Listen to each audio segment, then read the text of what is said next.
আমি এই প্রতিবন্ধীদের যারা রয়েছে সারা বাংলাদেশে, আমি আইন পেশা আসার পর থেকে তাদের বিভিন্ন নাগরিক অধিকারগুলো নিয়ে কাজ করে থাকি সবসময়, এবং অত্যন্ত কাজ থেকে এই প্রতিবন্ধী ব্যক্তিদের যে অধিকারগুলা থেকে তারা বঞ্চিত হয়, তারা তাদের প্রাপ্য থেকে বঞ্চিত হয় আমাদের রাষ্ট্র ব্যবস্থায়, রাষ্ট্র কাঠামো ব্যবস্থায়, সমাজ ব্যবস্থায়, সেটা আমি অত্যন্ত তীক্ষ্ণভাবে পর্যবেক্ষণ করেছি, দেখেছি। আমি ব্যক্তিগতভাবে এই প্রতিবন্ধী ব্যক্তিদের বিষয়গুলা হৃদয় দিয়ে ধারণ করি। আমি আজকে যারা রাষ্ট্রের পরিচালনা করে বিভিন্ন পেশাজীবী সংগঠন রয়েছেন, বিভিন্ন এনজিও রয়েছেন, যারা প্রতিবন্ধী ব্যক্তিদের অধিকার, বিভিন্ন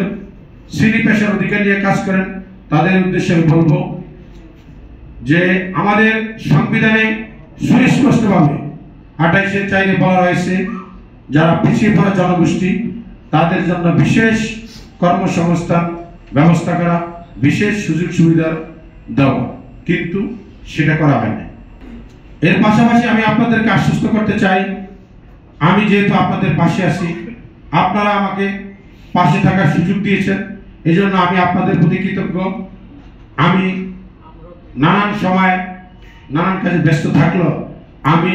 আজকের এই উপস্থিতির মাধ্যমে আমি বলে যেতে চাই যে আপনাদের যে অধিকারগুলো রয়েছে সমাজের, রাষ্ট্রের সর্বক্ষেত্রে আপনাদের যাতে অন্তর্ভুক্তি হয়, আপনাদের অধিকারগুলো বাস্তবায়ন হয়, সে ব্যাপারে যে কোনো পদক্ষেপ গ্রহণ করবো আমি সবার সাথে আলাপ আলোচনার ভিত্তিতে চাই। আমি বলবো সামনে জাতীয় নির্বাচন, এই জাতীয় নির্বাচন উপলক্ষে আমি কোনো নির্দিষ্ট রাজনৈতিক গোষ্ঠী নয়, যেহেতু সামনে নির্বাচন, প্রতিটি রাজনৈতিক দলই তাদের নির্বাচনী ইশতেহার ঘোষণা করবে। আমি মনে করব আমি তাদের কাছে উদাত্ত আহ্বান জানাবো যে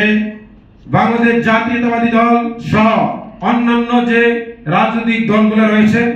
তারা তাদের